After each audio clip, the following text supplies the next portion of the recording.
allons donc voir maintenant des fonctions avancées de Word telles que le publipostage. Alors le publipostage, vous le trouvez ici, dans l'onglet publipostage ici, vous allez retrouver la totalité des fonctions de publipostage, c'est ce qu'on va voir maintenant.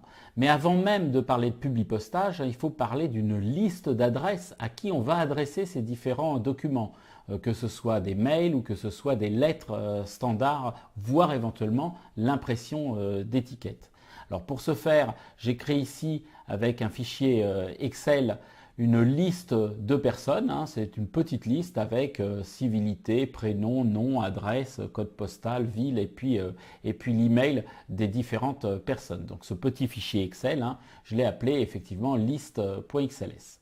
Donc je vais fermer ce fichier-là et je vais démarrer mon publipostage. Alors pour démarrer le publipostage, on va sur l'onglet publipostage ici et on peut démarrer la fusion publipostage. Alors je vous conseille de cliquer ici sur le petit chevron et de choisir assistant de fusion et publipostage pas à pas. Et là, il va nous demander qu'est-ce que vous voulez faire. Est-ce que vous voulez faire des lettres, des messages électroniques, des enveloppes, des étiquettes ou éventuellement simplement un petit fichier de répertoire. On va commencer tout de suite par rédiger par exemple une lettre qui pourrait être par exemple une lettre d'invitation.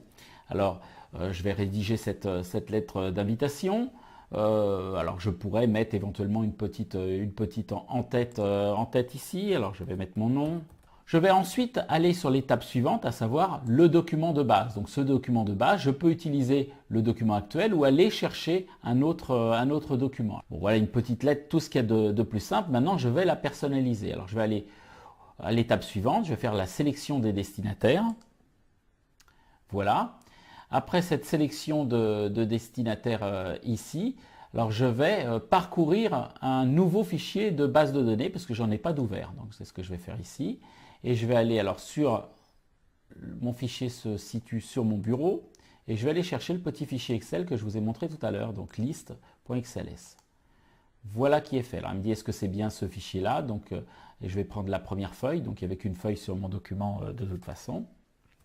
Voilà qui est fait. Alors vous voyez qu'automatiquement il m'a récupéré les champs nom, prénom, adresse, ville, etc. Et puis on voit la liste complète de tous mes champs. Je vais dire oui, c'est bien celui-ci. Voilà, ça a été fait. Il a récupéré cette feuille-là dans mon fichier liste. Je vais maintenant passer à l'écriture réelle de ma lettre en rajoutant un certain nombre d'éléments. Donc ici, par exemple, je vais pouvoir rajouter, pourquoi pas, alors je vais faire quelques tabulations. Voilà, et puis ici, je vais mettre le nom de la personne et son adresse. Donc je vais aller par exemple dans Autres éléments.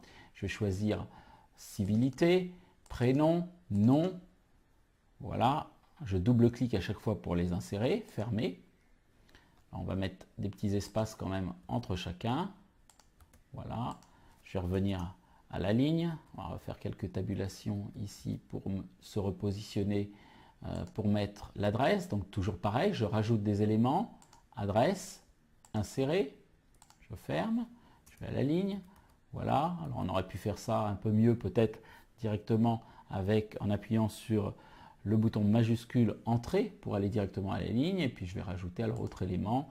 Je vais rajouter donc le code postal, insérer, la ville, insérer et je ferme. Alors code postal ville, je vais mettre un petit espace.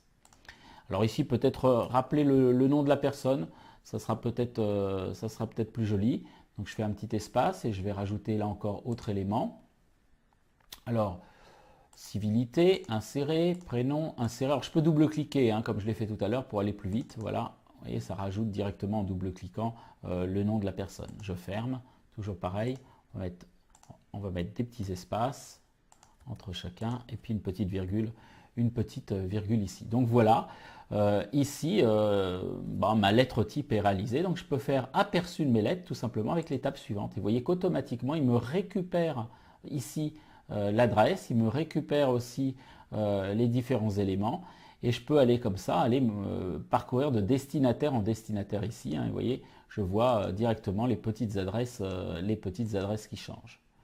Alors si ça ne me plaît pas, je peux exclure éventuellement un destinataire. Si ça me va bien, je peux tout simplement faire fin de la fusion et là je peux déclencher l'impression de ma lettre. Donc en cliquant tout simplement sur impression et Et en cliquant sur OK ici, il va m'imprimer la totalité des enregistrements. Il suffit simplement de cliquer sur OK pour lancer cette impression.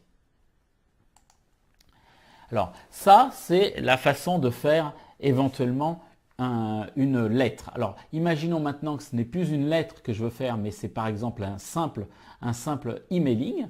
Eh bien, on va revenir un petit peu en arrière. Vous allez voir, je ne vais pas remodifier le contenu ici tout de suite. Je vais aller précédent, précédent, précédent, précédent, toujours, encore précédent. Et là, j'arrive sur le message que j'avais tout à l'heure.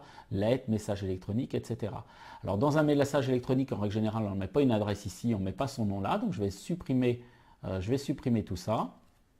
Voilà, on va changer un petit peu le formatage dans un message électronique. On va faire plus sobre. On va mettre l'adresse directement collé ici. Merci de me confirmer la présence. Voilà. Et puis j'ai déjà une signature sur mes messages, donc je ne vais peut-être pas en rajouter une. Donc je vais carrément retirer mon nom ici. Alors vous voyez, le message électronique, c'est la coutume, est un peu plus court. Donc on va aller sur message électronique ici, que je sélectionne, et je vais aller sur étape suivante. Voilà qui est fait. Est-ce que j'utilise le document actuel? Alors, vous voyez, mais changer un petit peu le formatage pour que ça corresponde à un message électronique. Je vais dire oui. Je vais sélectionner éventuellement les destinataires.